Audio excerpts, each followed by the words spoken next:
जय श्री सीताराम मित्रों, दयालु भक्तजनों, संपूर्ण देश के सनातन धर्मियों, ब्रह्म पुराण की कथा कह रहा हूँ। आज की कथा बहुत ही आनंददायक है। मैं डॉक्टर राजेंद्र मिश्रा, टीकमगढ़ मध्य प्रदेश से इस कथा को रोज कहता हूँ और आप सभी इस कथा को सुने। कथा शिक्षाप्रद है, भक्तिप्रद है और पुण्यदायी है। शिक्षाप्रद बहुत है। हमारे पुराण जितने भी हैं वो सभी शिक्षाप्रद हैं।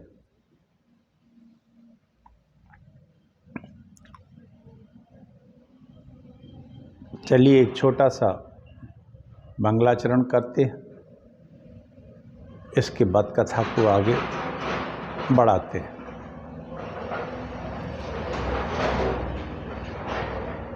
श्री गणेशाय नमः। श्री केशवाय नमः। ओम श्री विष्णवे नमः। नमोस्तु रामाय सा लक्ष्मणाय देव्यै तस्यै जनकात्मजाय।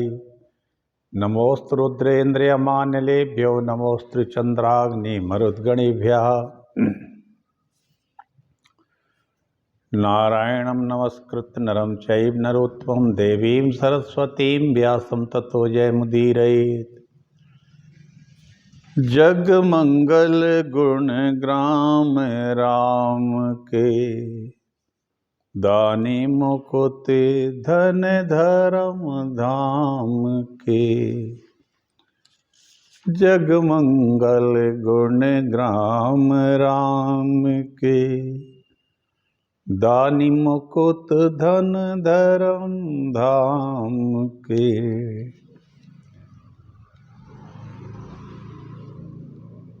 वर्णानामार्थ संघानां रसानां छन्दसामपि मंगलानां च कर्तारौ वन्दे वाणी विनायकौ। भवानी शंकरौ वन्दे श्रद्धा विश्वासरूपिण्यौ। याभ्यां विना न पश्यन्ति सिद्धा स्वान्तः स्थमेश्वरम्। वन्दे विदेतन्या पदपुण्ड्रीकं कैशोरसौरव समाहितं योगिचित्तम्। रामरत्नमहं वन्दे चित्रकोटिपतिं हरिं। कौसल्या भक्ति संभूतं जानकी कंठभूषणम्।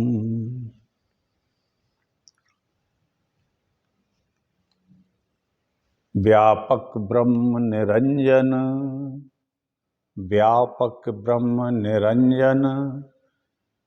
निर्गुण विगत विनोद, सो अस प्रेम भगति बस। कौशल्या कई गोद, सियावर रामचंद्र की जय।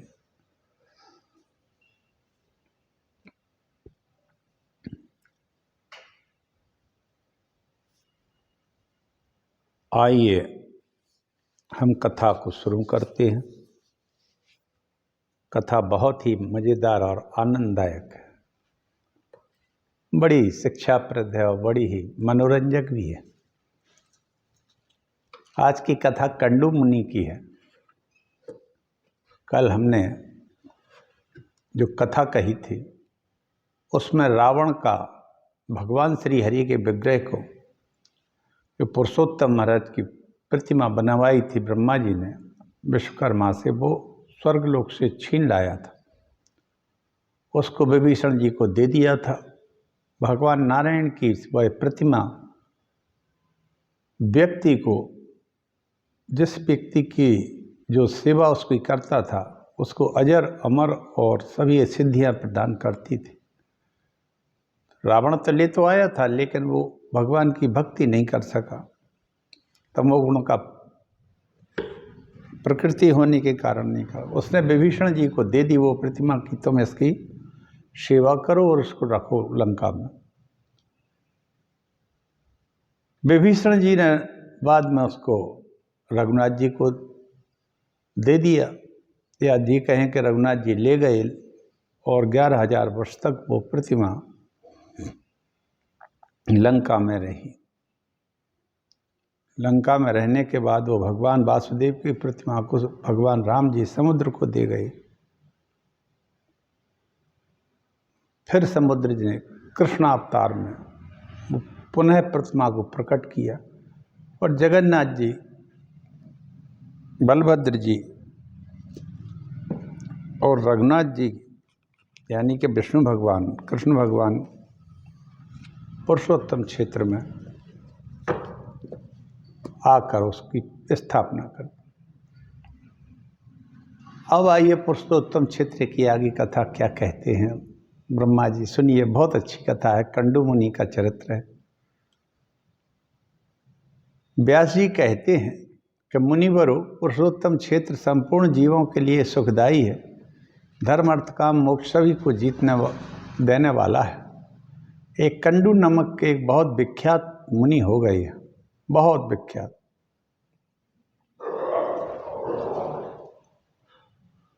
बड़े तेजस्वी थे। उन्होंने इंद्रियों को जीत लिया था और क्रोध पर भी अधिकार कर लिया था। ऐसे अद्भुत तपस्वी थे कंडू मुनि।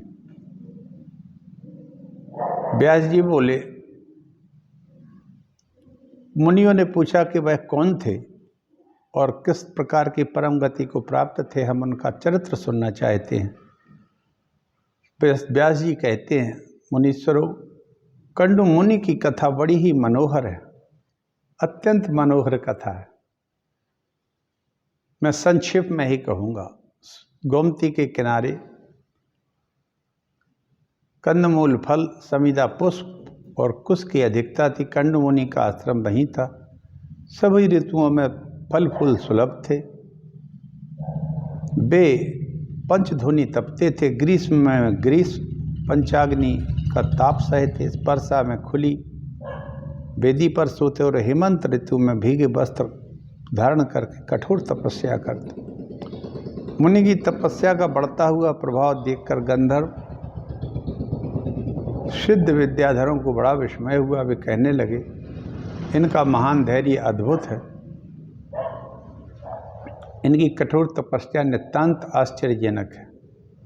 उन्हें तपस्या में देखकर इंद्र ने उनकी तपस्या के लिए की दृढ़ता के लिए कहें, या तपस्या के भय से इंद्रासन न चला जाए इसके लिए, क्योंकि जितने भी सत्ताधारी रहते हैं इन्हें अपनी सत्ता की हमेशा चिंता बनी रहती है कि सत्ता कोई छीन ना ले।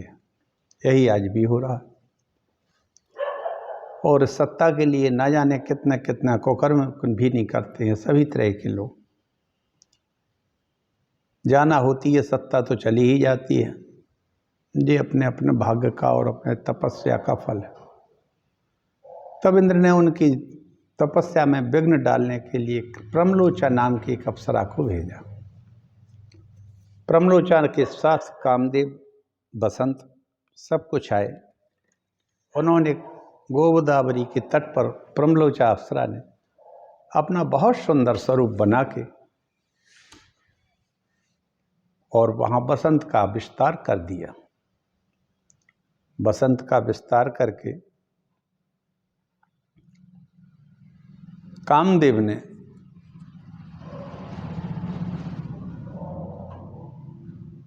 वहाँ अपने प्रभाव का इस्तेमाल किया और जहाँ मुनि तपस्या करते हैं उनकी तपस्या में विघ्न डालने के लिए कामदेव ने मुनि के शरीर में क्षोभ उत्पन्न कर दिया, उत्तेजना पैदा कर दी।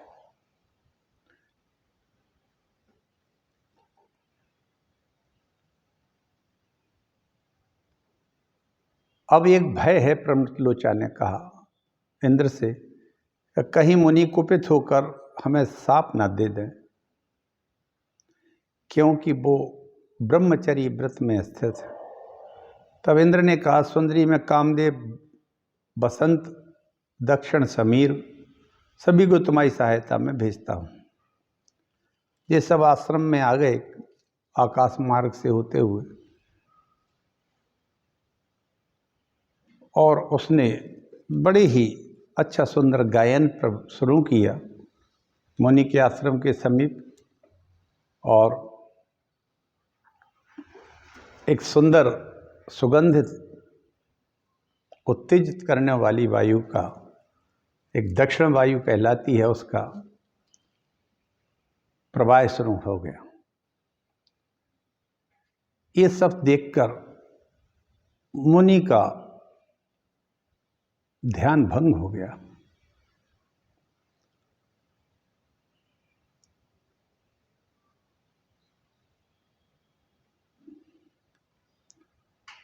और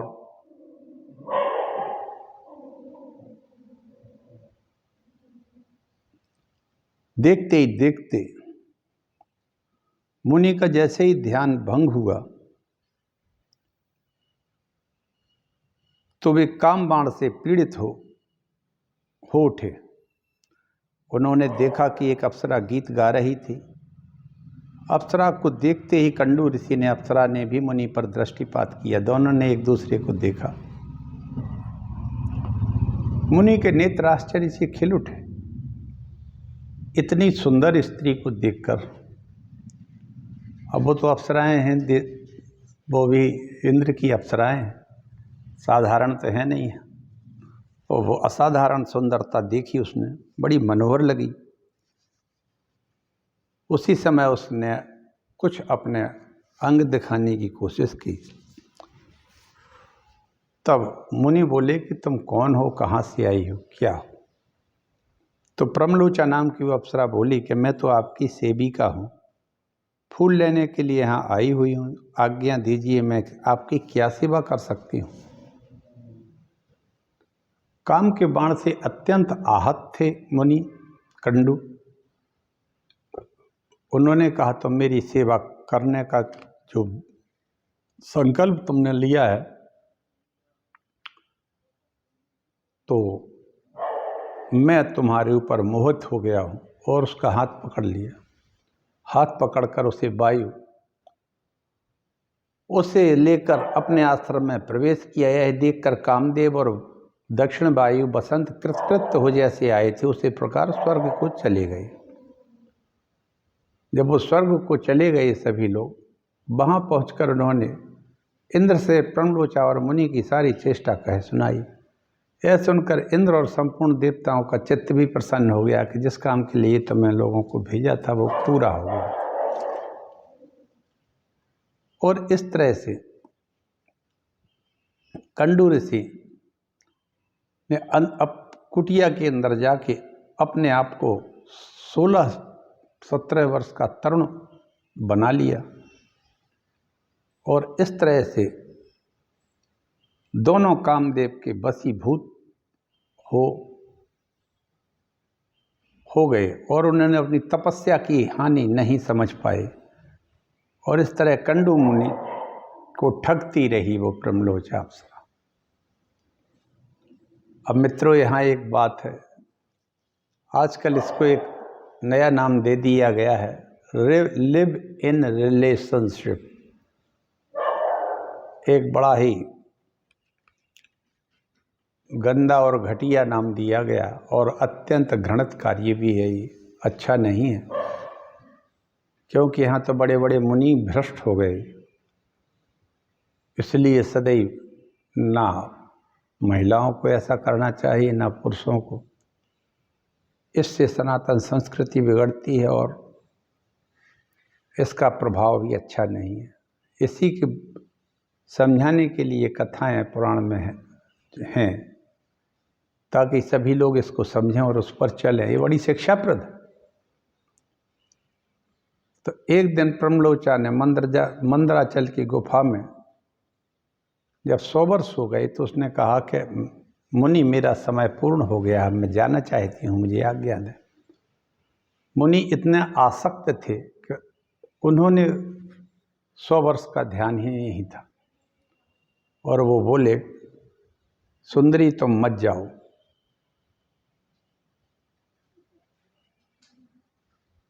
कुछ दिन और ठहरो, अभी तो तुम आई हो, अभी अभी जाने लगी। इतना कहा तो वो फिर ठहर जाती है प्रमलोचा अप्सरा। प्रमलोचा 200 वर्ष हो गए, फिर उसने कहा महर्षि मुझे जाने का आज्ञा दो, मेरा समय और काम पूरा हो गया। बोले तुम्हारा अभी काम पूरा नहीं हुआ है, वरना समय पूरा हुआ है, अभी और ठहरो। और इस तरह हर बार वो 100 वर्ष के बाद जाने के लिए कहती है और प्रमलोचा को मुनि के पास रहना पड़ता है। वो जबरदस्ती जाना नहीं चाहती, उसके अंदर इतना साहस नहीं था। मुनि कहीं उसको अपने तपोबल से भस्म न कर दे या श्राप न दे दे, तो वो रही आई। और इस तरह रहते रहते बहुत दिन हो गए, मुनि को छोड़ न सकी।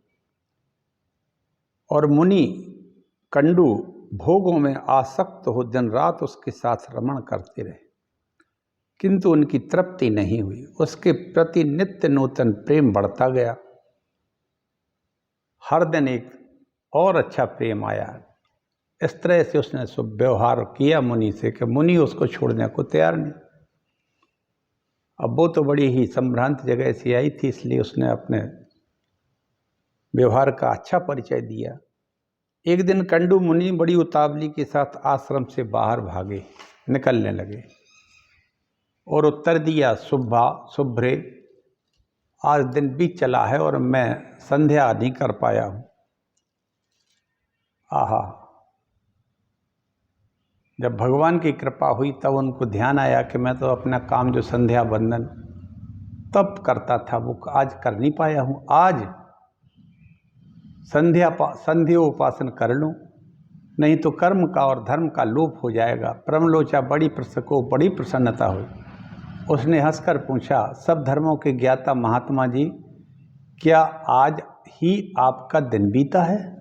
आपकी यह बात सुनकर किसको आश्चर्य नहीं होगा। मुनि बोले, कल्याणी अभी प्रातःकाल ही तो तुम आई थी इस नदी के तट पर, उसी समय मैंने तुम्हें देखा, परिचय पूछा और तुम मेरे साथ आश्रम में रहने आ गई। वह दिन बीत गया, अब संध्या का समय उपस्थित हुआ, फिर यह परिहास किस लिए हंसी कर रही हो? सच्ची बात बताओ।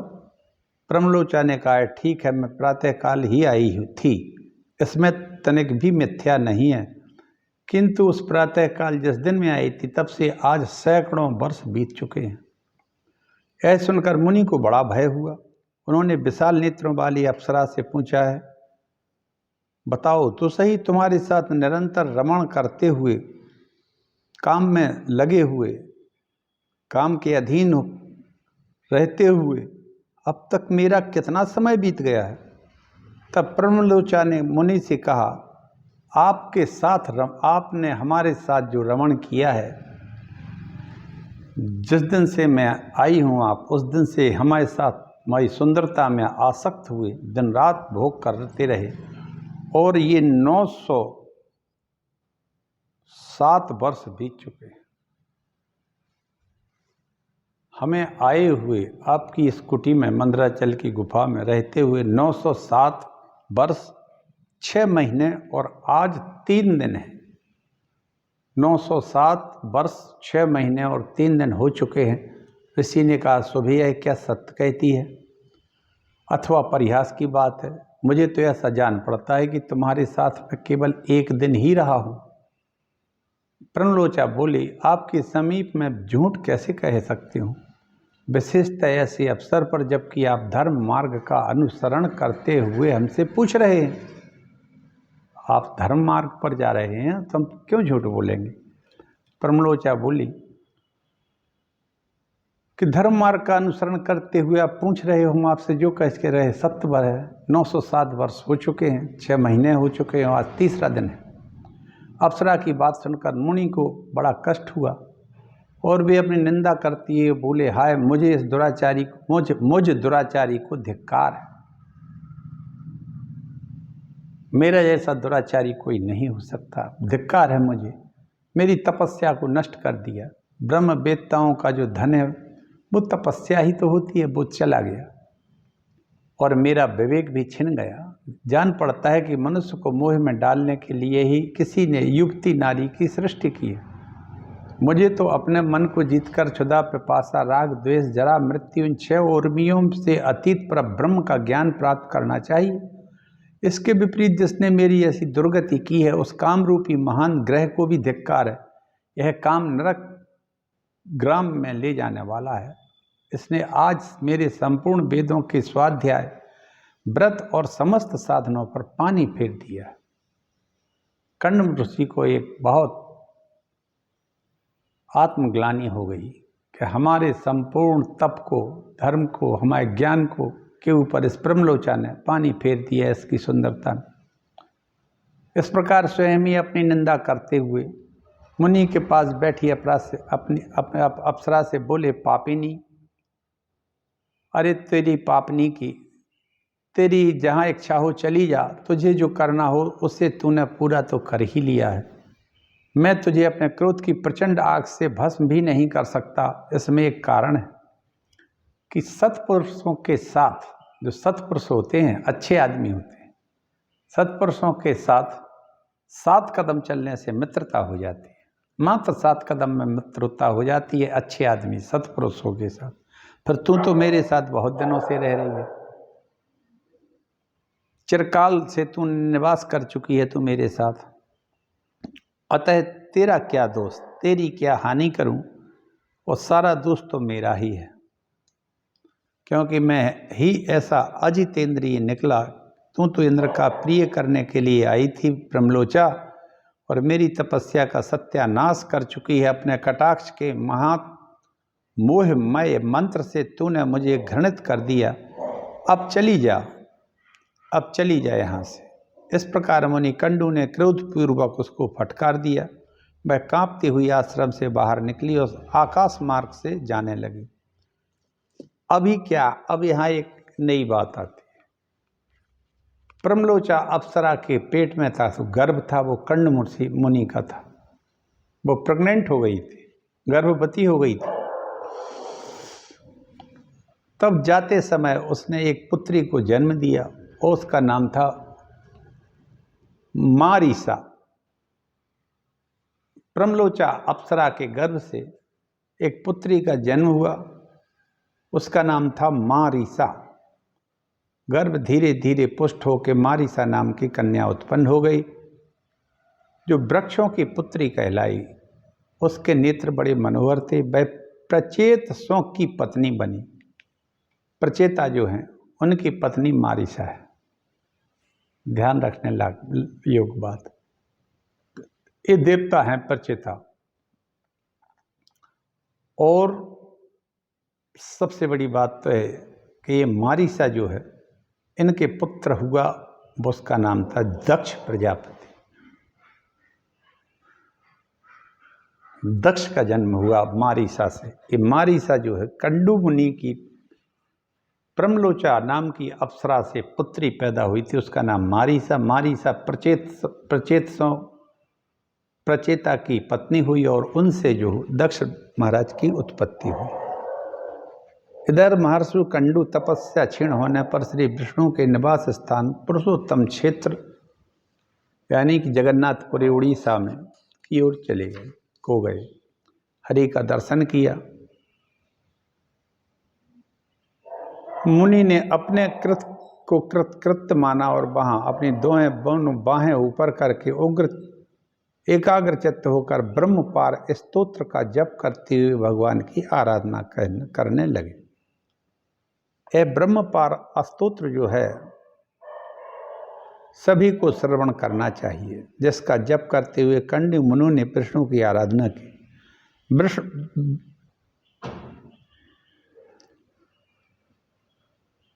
ब्रह्मपार का मतलब होता है विष्णु भगवान के परम पार है। भगवान विष्णु सबके परम पार अंतिम प्राप्त होते हैं। भगवान विष्णु के लिए ही सब लोग सब करते हैं। तप करें, जप करें, पुण्य करें, तीर्थों की यात्रा करें, दान दें, यज्ञ करें, ये सब भगवान विष्णु के लिए ही। वे अपार भवसागर से तारने वाले हैं। वेदों की भी पहुंच से परे होने के कारण उन्हें ब्रह्म पार कहते हैं। वेदों के से परे हो जाते हैं जो, उनको ब्रह्म पार कहा जाता है। वे दूसरों के लिए पार स्वरूप ही हैं। उन्हें पाकर सब प्राणी सदा के लिए इस भवसागर से पार कर जाते हैं। वे पर के भी परम, इंद्रिय मन आदि के भी अगोचर हैं। सबके पालक और सबके कामनाओं को पूर्ण करने वाले हैं। वे कारणों में स्थित होते हुए भी स्वयं को कारण रूप हैं, कारण के भी कारण हैं। कर्म कर्ता आदि अनेक रूप धारण करके वे संपूर्ण विश्व की रक्षा करते हैं। ब्रह्म ही प्रभु है, ब्रह्म ही सर्वस्वरूप है, ब्रह्म ही प्रजापति है। अपनी महिमा से कभी च्युत न होने वाले अच्युत हैं, अविनाशी हैं, नित्य और अजन्मा हैं। वही क्षय आदि संपूर्ण विकारों संपर्क से रहित भगवान विष्णु हैं। वे भगवान विष्णु पुरुषोत्तम ही अविनाशी अजन्मा नित्य ब्रह्म हैं। उनके प्रभाव से मेरे राग आदि समस्त दोष नष्ट हो जाएं। इस तरह से ब्रह्म पार स्तोत्र से कंडू मुनि ने भगवान पुरुषोत्तम की, जगन्नाथ जी की स्तुति की। मुनि के ब्रह्म पार स्तोत्र का जप सुनकर, उनकी दृढ़ पराभक्ति को जानकर भक्त वत्सल पुरुषोत्तम बड़े प्रसन्न हुए। उनके पास जाकर बोले, मुनि तुम्हारे मन में जो अभिलाषा हो बताओ। चक्रपाणी के ये वचन सुनकर मुनि ने सहसा आंखें खोल दी। भगवान सामने खड़े हैं, शंख चक्र गदा शोभा पाते हैं, श्री वत्स चिन्ह से युक्त वक्षस्थल वनमाला से विभूषित। उनके अंगियों में सब प्रकार के रत्नमय आभूषण हैं। श्री अंग में दिव्य चंदन लगा है और दिव्य हार उनकी शोभा बढ़ा रहा है। अतसी पुष्प संकासम पद्मपत्रायेक्षणम शंख चक्र गदा पाणिम मुक्तांगधारिणम चतुर्बाहो मुदारांगम पीत वस्त्रधरम शुभम श्रीवत्सलक्ष्म संयुक्तम वनमाला विभूषितम सर्वलक्षण संयुक्तम सर्वरत्न विभूषितम दिव्यचंदन लिप्तांगम दिव्यमाल्य विभूषितम। कंडू बोले, हे नारायण हरे श्री कृष्ण, श्री वत्सांग, जगतपते, जगद्वीज, जगतधाम, जगतात्मन, जगत साक्षी, आपको मेरा नमस्कार है। अव्यक्त विष्णु, आप ही सबकी उत्पत्ति के कारण, प्रकृति पुरुष दोनों से उत्तम होने के कारण आपको पुरुषोत्तम कहते हैं। कमल नयन गोविंद जगन्नाथ, आपको मेरा नमस्कार है। ऋषिकेश, आपको नमस्कार। अनादि अनंत अजय विजयी पुरुषों में श्रेष्ठ, आपकी जय हो। कृष्ण, आप अजित और अखंड हैं। श्री निवास, आपको नमस्कार है। आपका पार पाना कठिन है। दुख और पीड़ाओं का नाश करने वाले, जल में शयन करने वाले, हे कृष्ण आपको नमस्कार। अव्यक्त परमेश्वर, आप संभूतों के ईश्वर, भौतिक तत्वों से आप कभी क्षुब्ध होने वाले नहीं हैं। संपूर्ण प्राणी आप में ही निवास करते हैं। संपूर्ण भूत आपके गर्भ में स्थित हैं, आपको नमस्कार है। आप यज्ञ यज्वा, यज्ञधर, यज्ञ धाता, अभय देने वाले हैं। यज्ञ आपके गर्भ में स्थित है। आपका श्री अंग सुवर्ण के समान कांतिमान प्रश्न गर्भ, आपको मेरा नमस्कार। जितेंद्रिय, जेतरात्मा, क्षेत्र रहित, वत्स, गुणाश्रय, गुणावाह, गुण भोक्ता, गुणाराम, गुण त्यागी, ये सब आपके ही नाम है। आपको मेरा नमस्कार है। श्री विष्णु, आप ही श्री हरि और चक्री कहलाते हैं। आप ही श्री विष्णु और आप ही जनार्दन है। आप ही वसटकार हैं। सबकी उत्पत्ति के कारण आपको भव कहलाते हैं। आप संपूर्ण प्राणियों के भरण पोषण करने वाले हैं। भूत भावन देवता हैं, आपको जन्मा ईश्वर करते। आप विश्वकर्मा, श्री विष्णु, शंभु और वृषभ की आकृति धारण करने वाले। आप ही शंकर, आप ही शुक्राचार्य, आप ही सत्य, आप ही तप, आप ही जन लोक हैं आप विश्व विजेता कल्याणमय शरणागत पालक अविनाशी शंभु स्वयंभू ज्येष्ठ परायण आदित्य ओंकार प्राण अंधकार नाशक सूर्य मेघ सर्वत्र विख्यात देवताओं के स्वामी ब्रह्मदेव भी आप ही हैं। ऋग यजु और साम भी आप ही हैं। आप ही सबके अंतरात्मा माने जाते हैं। आप ही अग्नि वायु जल आप पृथ्वी सृष्टा भोक्ता होता हविष यज्ञ विभु प्रभु श्रेष्ठ लोकपति अच्युत लक्ष्मीवान दृष्टा दमन करने वाले शत्रुओं के नाशक आप ही दिन और रात्रि हैं। विद्वान पुरुष आपको हर वर्ष कहते हैं। आप ही काल कला काष्ठा मुहूर्त क्षण लव आप सबके स्वरूप हैं। आप ही बालक वृद्ध आप ही पुरुष स्त्री और नपुंसक आप विश्व की उत्पत्ति के स्थान आप ही सबके नेत्र आप ही स्थानों और सुचिश्रवा आप सनातन पुरुष हैं। आपको कोई जीत नहीं सकता है। आप उपेंद्र हैं। आप संपूर्ण विश्व को सुख देने वाले वेद भी आप ही अविनाशी वेदों के गे तत्वधाता विधाता समाहित रहने वाले आप जल राशि समुद्र आप ही सबके मूल हैं। धाता और आप भी वसु हैं। आप वैद्य आप धृतात्मा आप इंद्रियातीत आप सबसे आगे चलने वाले और गाँव हैं। गाँव के नेता हैं। आप ही गरुड़ आप ही आदिमान आप ही लघु आप परम महान हैं। अपने मन को बस में रखने वाले अपनी महिमा से कभी च्युत न होने वाले भी प्रभु आप हैं। आप यम हैं नियम हैं। आप उन्नत शरीर वाले चतुर्भुज हैं। अन्न अंतरात्मा परमात्मा भी आप ही हैं। आप गुरु गुरुत्तम वाम दक्षिण आप ही पीपल वृक्ष सभी कुछ आप हैं। आप जगत व्यापी प्रजापति भी आप ही हैं। आपकी नाभि से सुवर्णमय कमल प्रकट हुआ। आप दिव्य शक्ति से संपन्न आप ही चंद्रमा आप ही प्रजापति आपके स्वरूप का वर्णन नहीं कर किया जा सकता। आप ही यम आप ही दैत्यों के नाशक श्री विष्णु आप ही संकर्षण आप ही कर्ता आप ही सनातन पुरुष हैं। अमेय आत्मा वासुदेव भी आप ही हैं। आप तीनों गुणों से रहित हैं। आप ज्येष्ठ वरिष्ठ सहिष्णु लक्ष्मी के पति हैं। आपके सहस्त्रों मस्तक हैं। अव्यक्त आप देवता हैं। आपके सहस्त्रों नेत्र सहस्त्रों चरण आप विराट देवताओं के स्वामी हे देव तथापि आप 10 अंगुल के होकर व्यक्ति की नाभि से ऊपर रहते हैं। जो भूत है वह आपका ही स्वरूप बताया। आप ही अंतर्यामी पुरुष इंद्र और उत्तम देवता हैं। जो भविष्य हैं वह भी आप ईशान अमृत आप ही मर्त यह संपूर्ण संसार आप में अंकुरित होता है।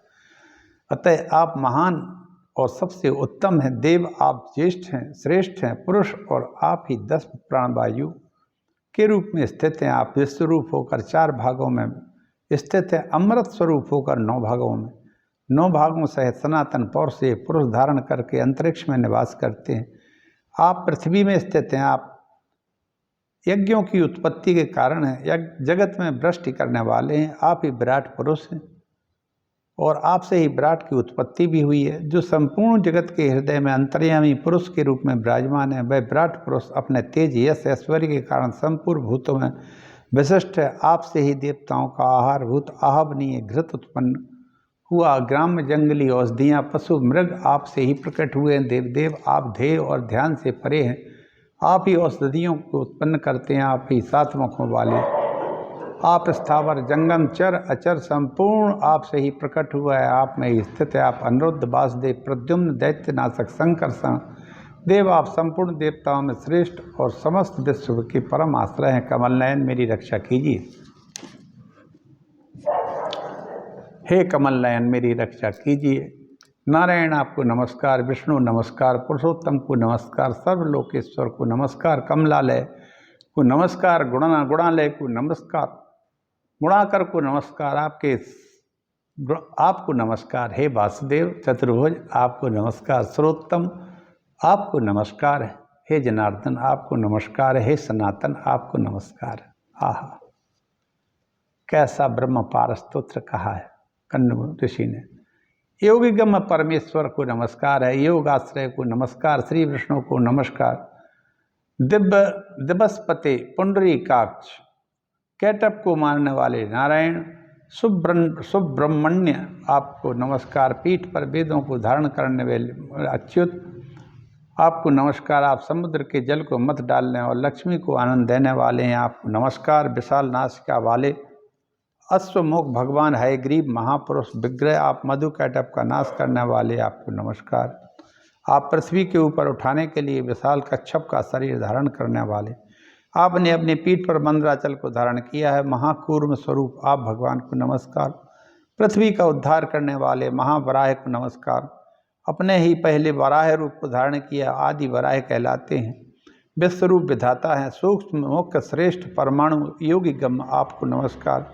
आप परम कारण प्रकृति के भी कारण हैं, योगीश्वर मंडल के आश्रय स्थान, जिनके स्वरूप का ज्ञान होना अत्यंत कठिन है, जो क्षीर सागर के भीतर निवास करते हैं, शेषनाग की सुंदर सैया पर शयन करते हैं और जिनके कानों में सुवर्ण रत्न बने हुए दिव्य कुंडल झिलमिलाते हैं, आप उन विष्णु को मेरा नमस्कार। कंडुमुनि के इस प्रकार स्तुति करने पर भगवान विष्णु ने ब्रह्म प्रसन्न होकर कहा, मुनि श्रेष्ठ, तुम मुझसे जो कुछ पाना चाहते उसे शीघ्र कहो। कंडू बोले, जगन्नाथ, यह संसार अत्यंत दुस्तर और रोमांचकारी है। आहा, कंडू ने कहा है संसार अत्यंत दुस्तर है और रोमांचकारी है, इसमें दुख की ही अधिकता है। यह अनित्य और केले के पत्ती के समान सारहीन है, इसमें ना तो कहीं आश्रय है ना अवलंब है। यह जल के बुलबुलों की भांति चंचल है, इसमें सब प्रकार के उपद्रव भरे हुए हैं। दुस्तर होने के साथ ही अत्यंत भयानक भी है। मैं आपकी माया से मोहित होकर चिरकाल तक के संसार में भटक रहा हूँ, किंतु कहीं भी मैं शांति नहीं पाता। मेरा मन विषयों में आसक्त है। देवेश, इस संसार के भय से पीड़ित होकर आज मैं आपकी शरण में आया हूँ। आहा, संत कहते हैं कि हे कृष्ण, हे देवेश, इस संसार के भय से मैं आपकी शरण में आया हूँ। कृष्ण, आप इस भवसागर से मेरा उद्धार करिए। मैं आपकी कृपा से आपके ही सनातन परम पद को पाना चाहता हूँ, जहाँ जाने के बाद फिर इस संसार में मुझे कभी नहीं आना पड़े। श्री भगवान बोले, मुनि श्रेष्ठ, तुम मेरे भक्त हो, सदा मेरी आराधना करो, तुम्हें मेरे प्रसाद से अभीष्ट मोक्ष पद की प्राप्ति हो जाएगी। विप्रवर, मेरे भक्त क्षत्रिय, वैश्य, स्त्री, शूद्र और अंत्यज भी ये परम सिद्धि प्राप्त कर लेते हैं। फिर तुम जैसे तपोनिष्ठ ब्राह्मण की तो बात ही क्या है। चांडाल भी यदि उत्तम श्रद्धा से युक्त मेरा भक्त हो तो मैं उसे अभीष्ट सिद्धि प्राप्त होती है, फिर औरों की तो चर्चा ही क्या करना है। व्यास जी कहते हैं, यूँ कहकर भक्त वत्सल भगवान विष्णु वहीं अंतर्ध्यान हो गए। उनके चले जाने पर मुनिवर कंडू बहुत प्रसन्न हुए, समस्त कामनाओं का त्याग करके स्वस्थ चित्त हो गए। समस्त इंद्रियों को वश में करके ममता और अहंता का नाश करके एकाग्र चित्त से भगवान विष्णु पुरुषोत्तम का ध्यान करने लगे। भगवान के निर्लेप निर्गुण शांत सन्मात्र स्वरूप का चिंतन करते हुए उन्होंने दुर्लभ मोक्ष प्राप्त कर लिया। जो महात्मा कंडू की कथा को पढ़ता और सुनता है वह सब पापों से मुक्त हो स्वर्ग लोक को जाता है। मुनिवरों, इस प्रकार मैंने इस कर्म भूमि मोक्षदायक पुरुषोत्तम क्षेत्र का वर्णन किया, जहाँ साक्षात भगवान पुरुषोत्तम निवास करते हैं। जो मनुष्य संसार जनित दुखों का नाश और मोक्ष प्रदान करने वाले वरदायक भगवान श्री पुरुषोत्तम का भक्तिपूर्वक दर्शन स्तवन ध्यान करते हैं, वे समस्त दोषों से मुक्त होकर भगवान के अविनाशी धाम को चले जाते हैं।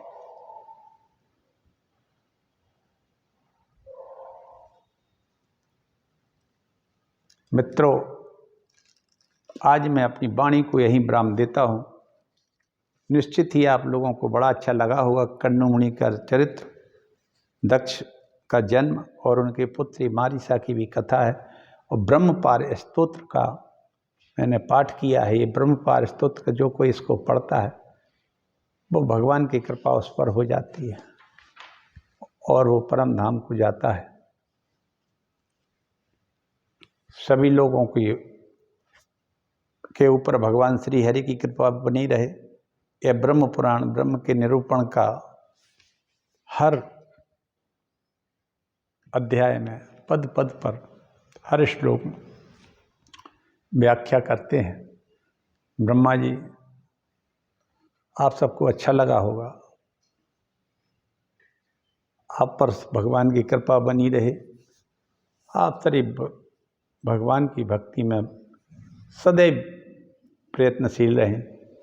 कलिकाल है, अपना प्रभाव तो करता है, होता ही है, लेकिन भगवान के भक्त को भगवान सदैव बचाते हैं, ऐसा मेरा मत है। सभी लोगों को मेरा प्रणाम। सब पर भगवान की कृपा हो। सभी सनातन भाइयों को मेरा प्रणाम। धर्म की जय हो।